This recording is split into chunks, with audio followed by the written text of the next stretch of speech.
bonheur. Benoît, élève de CM2, fait lire à sa mère sa rédaction sur le bonheur. L'encre de mon stylo plume était à peine sèche sur le papier lorsque j'ai fait lire mon texte à ma mère. Je voulais qu'elle me dise que c'était bien, qu'elle soit fière de moi et qu'elle se rende compte de la chance qu'elle avait d'avoir un fils aussi génial.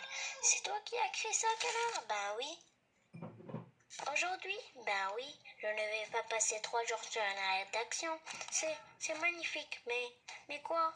Pour la fin, tu ne t'es pas trop cassé la tête. Je trouve que tu parles mieux du bonheur des autres que du tien. Non, non, moi je trouve que c'est bien comme ça. J'ai rangé mon cahier et mon stylo plume et je me suis plantée devant la télé. Mes vacances commençaient enfin. 3 jours plus tard, dans le silence de la nuit, du samedi au dimanche, 30 centimètres de neige tombèrent du ciel. À mon réveil, je n'ai pas hésité une seconde. Sans prendre mon petit déjeuner, je me suis habillée comme un esquimau. J'ai parcouru les 200 mètres qui séparaient la maison de la lisière, de la forêt, et j'ai pris le chemin qui montait. Je n'avais pas assez de mes 2 yeux pour voir toutes les beautés qui m'entouraient. Il suffit d'un peu de neige et d'une belle lumière pour que n'importe quel endroit devienne magnifique. J'ai mitraillé de boules de neige tout ce qui ne bougeait pas. Je me suis battue contre d'invisibles ennemis.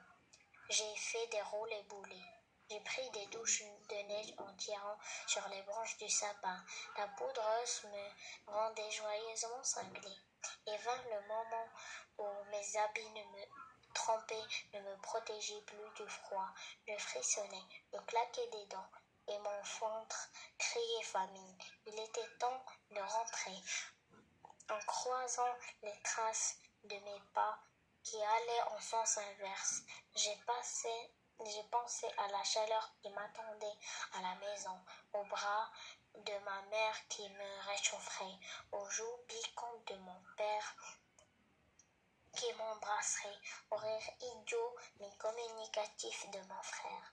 Je n'étais partie que 2 heures, et pourtant j'avais hâte de les retrouver, leurs couleurs et leurs voix et leurs odeurs. Une joie bien bête, simple, débile, même m'a rempli la poitrine. Ma vue s'est brouillée, des larmes de yeux. Les larmes de crocodile ont jailli de mes yeux.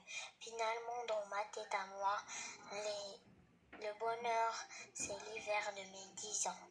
Un matin sous la neige, c'est d'avoir un visage en feu. En rentrant à la maison, de retrouver mon frère qui boudait parce que j'étais sortie sans lui. Et de me faire disputer par mes parents parce que j'étais sortie comme un voleur, sans leur dire où j'allais, et mille et une autre chose.